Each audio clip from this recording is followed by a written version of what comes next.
Welcome, and thanks for tuning in today. This is Jeff Heiser with I Think Differently, and I have got a really bang-up show for you today. But before we get into the show, I want to share a few things with you. I want to bring you up to date and make sure you know some of the things that are going on. First is if you haven't gone out to talknetworkradio.com, that's TALKNETWORK radio.com, do yourself a favor and go out there and check it out. They're doing great things. They got some really great shows. They have an app that you can download for your phone so that you always have it with you, and you can always listen to the great shows that are out there. And my show, two shows, are some of the shows that are out there, I Think Differently and Success and Intentional Lifestyle. The second thing is that many of you know that I have, my wife and I have a big van, a big RV van that we travel around in around the country, and we've been many places. It's pretty well self-contained. It has water, electric, generator, gas, and all that kind of stuff. And we call it the Blue Line Vagabond. I'll let you figure that one out. There is a riddle to it, Blue Line Vagabond. If you can figure it out, drop me a comment on my webpage at www.jeffreyheiser.com. That's JEFFREYHEISER. There's a big red button right on the front homepage that says click to share how you think differently. Go out there and just click that and leave us a comment about what you think Blue Line Vagabond means. And there's trick on words there. But anyways, getting back to the van, we've been all over the country in it. We've been, last year we were 14 states, 14 days, 5,865 miles. Just recently we were all over the state of Florida, put over 1,500 miles on in 2.5 days. We just love going places. But getting back to what I wanted to tell you about the van, my solar panels for it came in. Now you're probably thinking, "Oh, Jeff, why do you need solar panels?" There's in campgrounds they have where you can plug in and you have a generator. Well, it's because I think differently. You see, we like to camp in places that don't have those plug-ins or picnic tables, and places where people drive by and say, "Oh, I don't want to camp there. There's no picnic tables. There's no full hookups. There's no sewer. There's no water." Those are the places that we like because we think differently about what it means to be out in the woods or out in nature or out seeing things. So these solar panels will, combined with the battery capacity that I have right now, I could be completely disconnected, run all of my power, my microwave, my fridge, all that stuff for about 4 days. But now with the solar panels, I could theoretically run indefinitely. Of course, I'll need to probably have a way of getting some water, but I've got plenty of water. It'll last us about a week on end, and then I have some purifiers and what have you. So we could go places that other people would think differently about going and stay there and enjoy the fact that nobody else is bothering us, and we get to enjoy the nature and what have you. And it's the way we think differently. It's the way we travel differently. Yes, we like to stay in hotels, and yes, we like to do those kind of things. But I can tell you, there is something totally and completely different knowing that you're not connected to anything, you don't belong to anything, you don't have to worry about anyone shutting things off on you. You have it all self-contained. And that brings me to today's show. How we fit into the world. How do you think you fit into the world? Better yet, have you given much thought to as to how you fit into the world? I'm thinking probably not. Like most people, they just settle for what life has dealt them. It's like when you're going down the road, you need a place to camp. There's a KOA. Okay, well, we'll take the KOA because that's the only place. But they haven't even looked. They just take what's dealt to them. Some of the best places that we've been in this country have been on roads that not many people would like to travel on. We don't like to travel on the interstate unless it's absolutely, positively necessary to travel on that interstate. We always take the secondary roads, dirt roads, gravel roads, you name it, roads. See, we don't accept the fate that is dealt to us. Others, they accept that their fate without even a second thought. When you think differently about things, you realize it's okay to opt out of the busy lifestyle that our culture has become. You realize that the interstate is not necessary to get to where you're going. You realize there's more to life than what our culture is wanting us to buy into. When you opt out, let go and move past the notion of everyone should live a hectic lifestyle, unimaginable. I mean, absolutely unimaginable doors begin to open.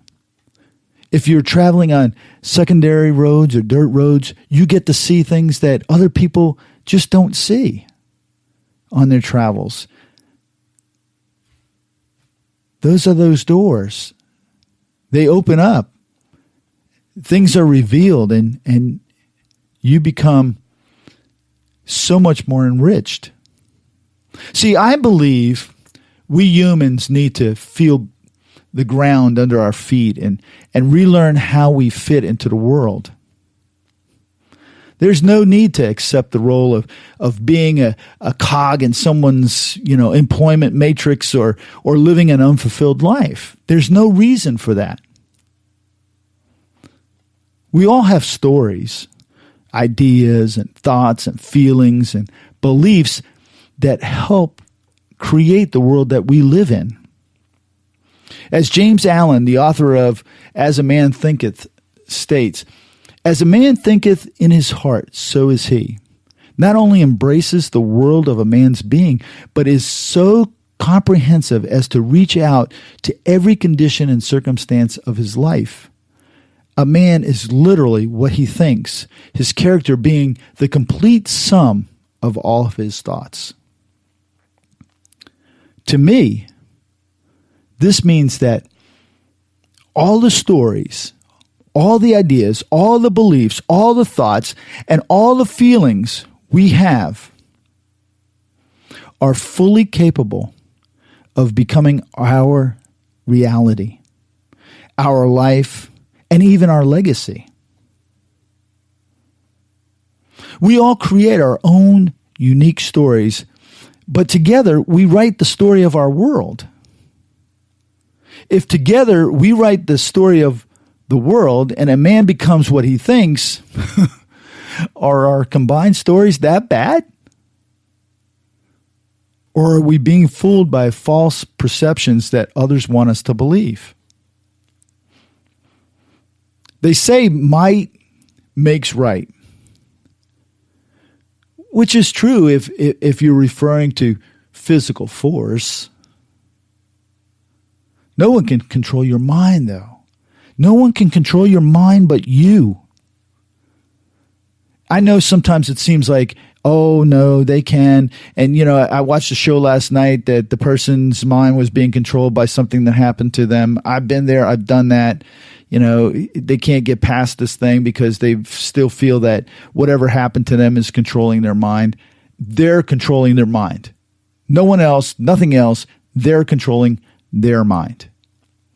See, we were given at birth everything we need to control our own minds. We just have to take advantage of it. Most of us don't. Most of us just take what's dealt, never given a second thought. Why do you suppose so many people do not exercise this right, this ability? Most of them just seem to go along with things until something jars them to their core, causing them to stop and start thinking on their own. We see this every time we see a national crisis We saw this after 9/11. We saw this after many of the storms. People they're not thinking. All of a sudden, everything is taken from them. And it's like, wow, I think I need to think about things now. And then a year or two goes down the road and they're back to their old ways. They're not thinking any differently than before whatever happened. I think it has a lot to do with what Henry Ford said. And he put it like this: thinking is the hardest work there is, which is probably the reason so few engage it. Come on, you know people that don't like to work. You know people that don't like to do anything hard. Thinking is hard. The only thing that we can change in ourselves is ourselves, which is it's one of those things that begins with a thought, a belief, or a feeling. You get them all the time. Boy, I'd like to do that. Man, wouldn't it be nice to be able to fill in the blank? I believe, fill in the blank. But for whatever reason, it just kind of disappears after a few minutes. We don't take that opportunity. The only thing we can change is ourselves. It all begins with a thought, a belief, or a feeling. For many years, many years, I lived with frustration, guilt, inner conflict. That was my personal story, which in my mind seemed to keep me disconnected from others. It kept me safe. It kept me in a place where I felt secure. As I worked through these they were so limiting beliefs. They stopped me in my tracks. But as I worked through these limiting beliefs, I began to realize my story was just a small ripple. Just a small ripple on the ocean of stories that made up the world. See, that helped me gain a different perspective on how to view my life and how to live my life and where I fit into the world. I've learned much, and much to my disbelief, that I'm not the center of anyone's world. I've also learned much to my disbelief that all our stories are deeply, deeply connected. Have you ever met someone that maybe is, sailing around the world or is living and traveling full time in an RV? They seem like they have no cares in the world, and you stand there and you wonder, how are they doing this? What about their job? What do they do for money? Who takes care of their house? They must be rich. They must have wealthy parents footing the bill. They must have won the lottery. Dang, I just wish I could do this. Most times, the people living like that who I've interviewed are not rich. They're not wealthy. They don't have wealthy parents footing the bill, and they haven't won the lottery. Rather, they are people who think differently about their life. They refuse to continue living in the rat race our culture has so willingly provided us. They believe that they can live with less, which means to them having more freedom. Every person I have interviewed started out with a